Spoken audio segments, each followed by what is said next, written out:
Basic English grammar with Kannada. Do you ever wonder why English sentences work the way they do? Why do we say she runs fast instead of she fast runs? The answer lies in the 8 parts of speech, the building blocks of English grammar. ನೀವು ಯಾವಾಗಲಾದರೂ ಯೋಚಿಸಿದ್ದೀರಾ English ವಾಕ್ಯಗಳು ಈ ರೀತಿ ಹೇಗೆ ಕೆಲಸ ಮಾಡುತ್ತವೆ ಎಂದು?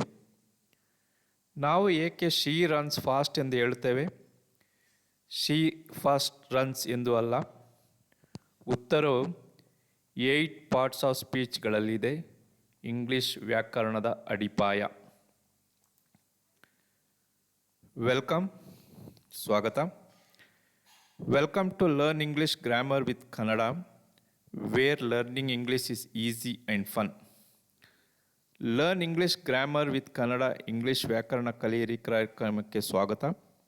ಇಲ್ಲಿ ಇಂಗ್ಲಿಷ್ ಕಲಿಯುವುದು ಸುಲಭ ಮತ್ತು ಆನಂದಕರ. ಲೆಸನ್ ಪ್ಲಾನ್, ಪಾಠ ಯೋಜನೆ.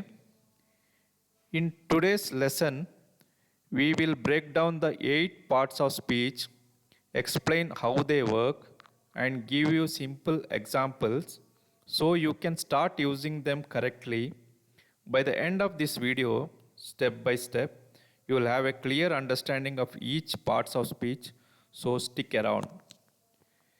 ಇಂದಿನ ಪಾಠದಲ್ಲಿ ನಾವು 8 ಪಾರ್ಟ್ಸ್ ಆಫ್ ಸ್ಪೀಚ್ಗಳನ್ನು ಸರಳವಾಗಿ ವಿವರಿಸಿ ಅವು ಹೇಗೆ ಕೆಲಸ ಮಾಡುತ್ತವೆ ಎಂದು ತಿಳಿಸಿ ಸುಲಭ ಉದಾಹರಣೆಗಳನ್ನು ನೀಡುತ್ತೇವೆ. ಹಾಗಾಗಿ ನೀವು ಅವನ್ನು ಸರಿಯಾಗಿ ಬಳಸಬಹುದು. ಈ ವಿಡಿಯೋ ಕೊನೆಯಾಗುವ ಹೊತ್ತಿಗೆ ಪ್ರತಿ ಭಾಗದ ಸ್ಪಷ್ಟ ಅರ್ಥವನ್ನು ಪಡೆಯುತ್ತೀರಿ. ಅದರಿಂದ ಕೊನೆಯವರೆಗೂ ನಮ್ಮ ಜೊತೆ ಇರಿ. The 8 parts of speech. Every English word belongs to one of 8 categories based on how it functions in a sentence. These are nouns, pronouns, verbs, adjectives, adverbs, prepositions, conjunctions and interjections. ಪ್ರತಿ English ಪದವು ಅದು ವಾಕ್ಯದಲ್ಲಿ ಹೇಗೆ ಕೆಲಸ ಮಾಡುತ್ತದೆ ಎಂಬುದರ ಆಧಾರವಾಗಿ 8 parts of speech ವಿಭಾಗಗಳಲ್ಲಿ ಒಂದರಲ್ಲಿ ಬರುತ್ತದೆ. ಅವುಗಳೆಂದರೆ nouns, pronouns, verbs, adjectives, adverbs, prepositions, conjunctions and interjections. Nouns, ನಾಮಪದಗಳು. Nouns are the names of people, places, things or even abstract ideas. For example, Ramu, teacher, Mysore and happiness are all nouns. If we say the dog is playing in the park, both dog and park are nouns. Nouns, ನಾಮಪದಗಳು ಎಂದರೆ ಜನರು, ಸ್ಥಳಗಳು, ವಸ್ತುಗಳು ಅಥವಾ ಕಲ್ಪನೆಗಳ ಹೆಸರುಗಳು. ಉದಾಹರಣೆಗೆ Ramu, teacher, Mysuru ಮತ್ತು happiness ಇವು ಎಲ್ಲ ನಾಮಪದಗಳು.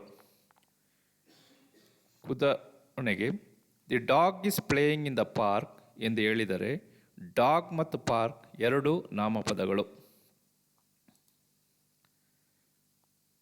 Pronounce, ಸರ್ವನಾಮಗಳು. Pronouns replace nouns to avoid repetition. Instead of saying Rani loves Rani's dog, we say she loves her dog. Common pronouns include I, you, he, she, it, we, they. They are all subjects. And me, him, her, us, them, objects.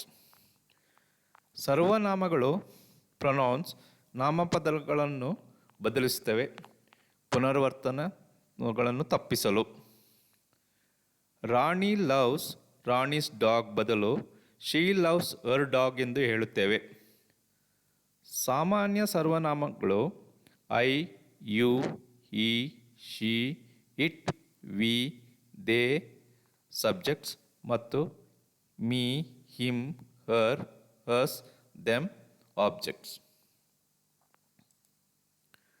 Verbs ಕ್ರಿಯಾಪದಗಳು.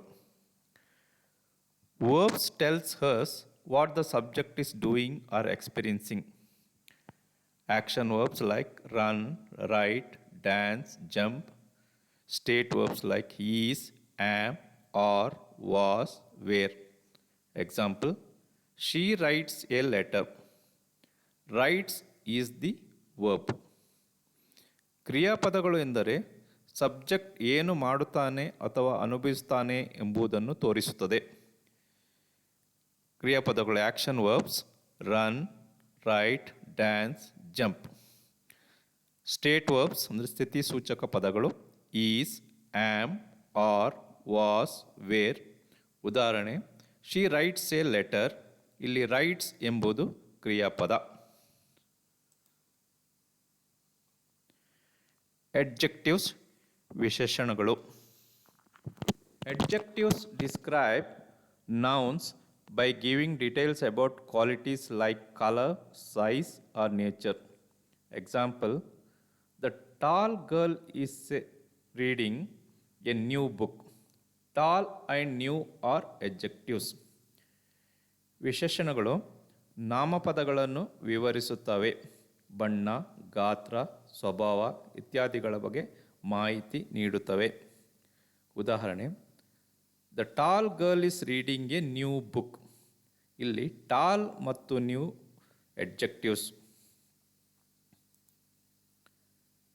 ಎಡ್ವರ್ಬ್ಸ್ ಕ್ರಿಯಾ ವಿಶೇಷಣಗಳು. Adverbs describe verbs, adjectives or other adverbs. They answer questions like how, when, where or to what extent. Example, she speaks fluently. Fluently tells us how she speaks. ಕ್ರಿಯಾ ವಿಶೇಷಣಗಳು ಕ್ರಿಯಾಪದ ವಿಶೇಷಣ ಅಥವಾ ಇನ್ನೊಂದು ಕ್ರಿಯಾ ವಿಶೇಷಣವನ್ನು ವಿವರಿಸುತ್ತವೆ. ಇವು ಹೇಗೆ, ಯಾವಾಗ, ಎಲ್ಲಿ ಅಥವಾ ಎಷ್ಟು ಮಟ್ಟಿಗೆ ಎಂಬ ಪ್ರಶ್ನೆಗಳಿಗೆ ಉತ್ತರಿಸುತ್ತವೆ. ಉದಾಹರಣೆ, ಶಿ ಸ್ಪೀಕ್ಸ್ ಫ್ಲೂಯೆಂಟ್ಲಿ. ಇಲ್ಲಿ ಫ್ಲೂಯೆಂಟ್ಲಿ ಅವಳು ಹೇಗೆ ಮಾತಾಡುತ್ತಾಳೆ ಎಂಬುದನ್ನು ನಮಗೆ ಹೇಳುತ್ತದೆ. ಪ್ರಿಪೋಸಿಷನ್ಸ್ ಪೂರ್ವ ಪ್ರತ್ಯಯಗಳು. Prepositions show the relationship between a noun, pronoun and another word. Example, the book is on the table. Here, on shows the position. ಪೂರ್ವ ಪ್ರತ್ಯಯಗಳು ನಾಮಪದ ಅಥವಾ ಸರ್ವನಾಮಪದ ಮತ್ತು ಮತ್ತೊಂದು ಪದದ ನಡುವಿನ ಸಂಬಂಧವನ್ನು ತೋರಿಸುತ್ತವೆ. ಉದಾಹರಣೆ, the book is on the table. ಇಲ್ಲಿ ಆನ್ ಸ್ಥಾನವನ್ನು ತೋರಿಸುತ್ತದೆ. ಕಂಜಕ್ಷನ್ಸ್ ಸಂಧಿಗಳು. Conjunctions connect words, phrases or sentences. Example, I wanted to go out but it was raining. But the word but connects two ideas. ಸಂಧಿಗಳು ಅಂದರೆ conjunctions ಸಂಧಿಗಳು ಪದಗಳು, ವಾಕ್ಯಾಂಶಗಳು ಅಥವಾ ವಾಕ್ಯಗಳನ್ನು ಸಂಪರ್ಕಿಸುತ್ತವೆ. ಉದಾಹರಣೆ, I wanted to go out but it was raining. ಆದರೆ ಬಟ್ ಎಂಬುದು ಸಂಧಿ. ಇಂಟರ್ಜೆಕ್ಷನ್ಸ್ ಉದ್ಗಾರ ಪದಗಳು. Interjections are short words expressing strong emotions. Example, wow, that's amazing. Wow is an interjection. ಉದ್ಗಾರ ಪದಗಳು ಭಾವನೆಗಳನ್ನು ತೀವ್ರವಾಗಿ ವ್ಯಕ್ತಪಡಿಸುವ ಚಿಕ್ಕ ಪದಗಳು. ಉದಾಹರಣೆ, ವಾವ್, ದಟ್ಸ್ ಅಮೇಝಿಂಗ್. ವಾವ್ ಎಂಬುದು ಇಲ್ಲಿ ಉದ್ಗಾರ ಪದ. wrap up ಸಮಾಪ್ತಿ. Now you know the 8 parts of speech and how they work. Keep practicing and soon you will be a grammar expert.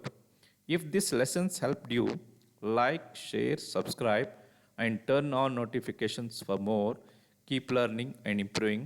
Bye for now. ಈಗ ನೀವು ವ್ಯಾಕರಣದ 8 ಭಾಗಗಳನ್ನು ಮತ್ತು ಅವು ಹೇಗೆ ಕೆಲಸ ಮಾಡುತ್ತವೆ ಎಂಬುದನ್ನು ತಿಳಿದುಕೊಂಡಿದ್ದೀರಿ. ಅಭ್ಯಾಸ ಮುಂದುವರಿಸಿ ಬೇಗನೆ ನೀವು ವ್ಯಾಕರಣ ತಜ್ಞರಾಗುತ್ತೀರಿ. ಈ ಪಾಠ ಉಪಯುಕ್ತವಾಗಿದ್ದರೆ ಲೈಕ್ ಮಾಡಿ, ಶೇರ್ ಮಾಡಿ, ಚಾನಲ್ಗೆ ಚಂದಾದಾರರಾಗಿ ಮತ್ತು ಇನ್ನಷ್ಟು ಪಾಠಗಳಿಗಾಗಿ ನೋಟಿಫಿಕೇಷನ್ ಆನ್ ಮಾಡಿ. ಕಲಿಯುತ್ತಾ ಮುಂದುವರಿಯಿರಿ. By for now.